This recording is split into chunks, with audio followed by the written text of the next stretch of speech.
One last act this UAE season before the racing fraternity head off to their summer break, and it's the race in Dubai Sale. 39 ex-Godolphin horses going under the hammer, hoping to find a new home. And we've seen plenty of success from this type of sale before, and tonight should be no different. There are a couple of horses in there rated in the hundreds, principally Logout Island, who was a very useful sprinter for Richard Hannon. And perhaps there'll be quite a few eyes on Wild Tempest. This horse finished second behind Cracksman on his only start today, but that did come way back in 2016.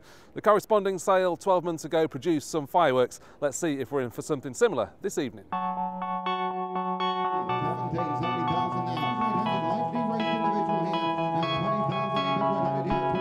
Despite a healthy attendance, the expected fireworks took a while to ignite. The first six-figure lot not occurring until Boden made his way into the ring. Still a maiden, and formerly trained by Mick Holford in Ireland, the son of Street Cry made 240,000 dirhams and was the first of 12, yes 12 lots to be signed for by Doug Watson.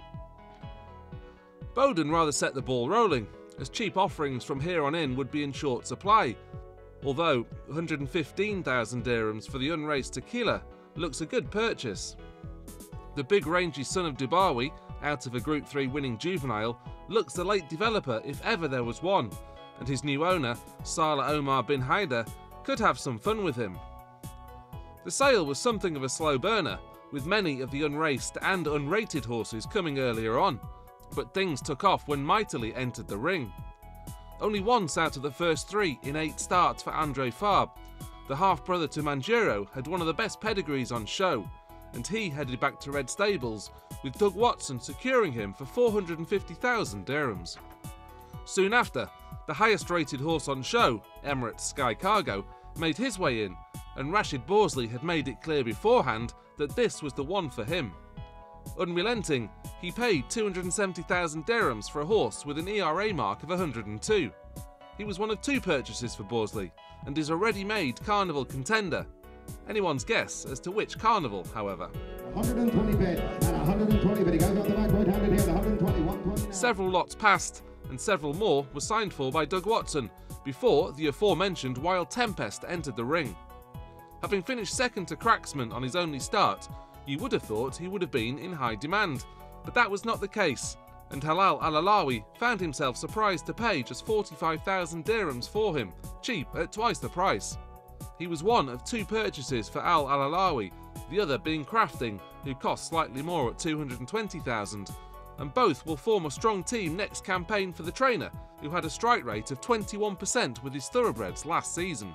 I'm very happy. We bought 2 horses. Hopefully they do good in the future. The sale was too high. Yeah. The good horses always will be expensive, but actually this time the sale very high, going very high prices. And your strike rate winners with thoroughbreds last year was incredibly high. I think nearly on a par with Charlie Appleby. Are you looking to sort of go that route, have more thoroughbreds in your yard? Of course, that's why I'm here today, to have a more thoroughbred. But I think that's not the right place in the moment.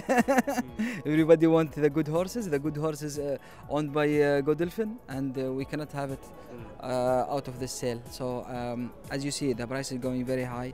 So we'll try to find something from USA or UK or Ireland. We'll see. We'll try to have more thoroughbreds.